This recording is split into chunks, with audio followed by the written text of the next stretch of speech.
bumbana kwehora lesibili enofundelwa nguSanelisiwe Cele Sanibonani Babuyile emakhaya.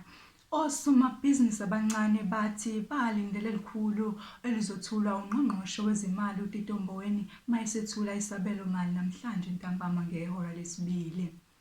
Kanti bangaphezu kuka-10,000 abantu abasebeboshelwe ukungazifaki izifonyo kusukela ngoDisemba KwaZulu-Natali.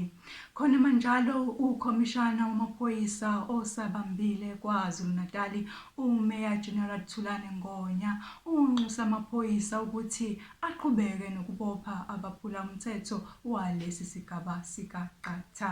Imali bumbana ihora lesithathu ihlangabeze nalezi nezinye sezigcwele.